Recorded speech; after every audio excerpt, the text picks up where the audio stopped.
Inquisitive उस चीज़ को जानने के लिए कि हमारा इंडिया खुद एक डाइवर्स कंट्री है।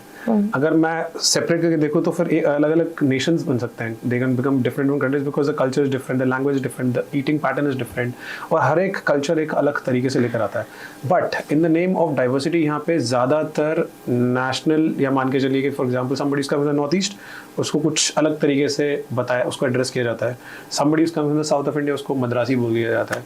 Somebody who is coming from, तो एक अलग तरीके से एक वो वाला कल्चर चल रहा है। तो इंडिया के अंदर डाइवर्सिटी को इतना ज़्यादा सेलिब्रेट करा, being India one of the diverse nations of the world. सी डाइवर्सिटी सेलिब्रेट की जाती थी। अब अगर आज से 10 साल पहले की बात करो, जब आपके पास नॉर्थ इंडियन ऑर्गेनाइजेशन स्टार्ट हुई थी, तो सिर्फ एक नॉर्थ इंडियन पब्लिक को नहीं रिक्रूट किया लोगों ने। व्हाई?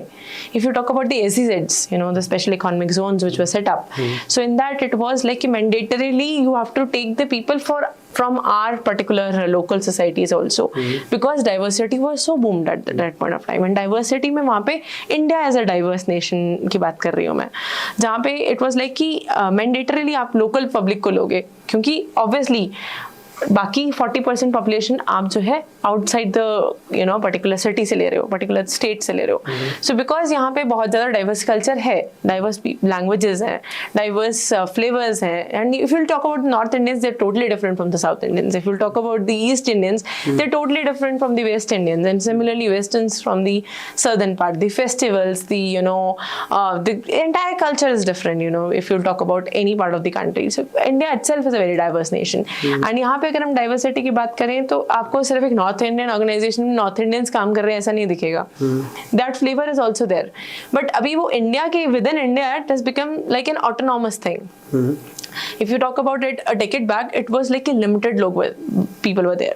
जैसे ये था कि I would say like कि एक प्लांट में अगर गुजरातीज चल रहे हैं तो सिर्फ गुजरातीज ही हायर हो रहे हैं, ऐसा था पहले, राइट? अब आप देखोगे कि वहाँ पे पूरा एक मिक्स चल रहा है, गुजरातीज के साथ मद्रासीज भी काम करते हुए नजर आएंगे, आपको नॉर्थ इंडियंस भी काम करते हुए नजर आएंगे। सो वो आपको एक ब्लेंड दिख रहा है। सो दैट इज लाइक कि obviously not today but around a decade back organizations were having that agenda. Why is it fading today? It is not fading today. People are already there. अभी आपको क्या लग रहा है कि आप हमारे पास इस वक्त अगर नॉर्थ इंडिया की बात करें, दिल्ली NCR में कितने ऐसे हैं जो सिर्फ दिल्लीइट्स होंगे?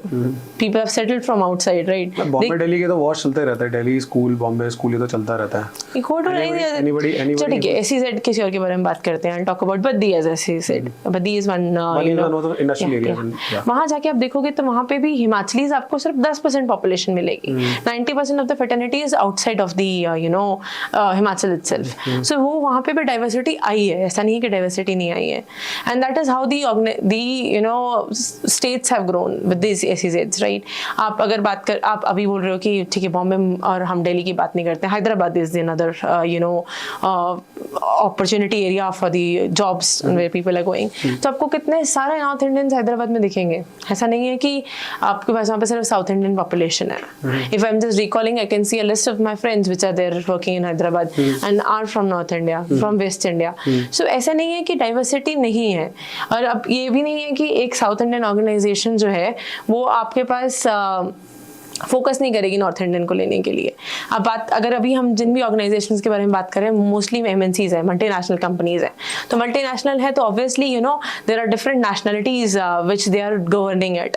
अगर यहाँ बैठ के कोई नहीं गवर्न कर रहा, बट हाँ उनके बोर्ड में है कोई ना कोई डिफरेंट नेशनलिटी का बंदा, या फिर different organisation, different support system है। जब किसी चीज़ की जरूरत पड़ रही है तो सेम फैमिली मेम्बर्स हैं, right? They just sitting at the different parts of the world, so they all are connected. So ऐसा नहीं है कि they are not there, so it's not fading. But हाँ अभी जैसे कि everybody is connected through internet, अभी अगर आप ऑन ग्राउंड देखेंगे तो सिर्फ मैन्युफैक्चरिंग वालों को जाने की जरूरत है, बाकी everybody can do any work online, right?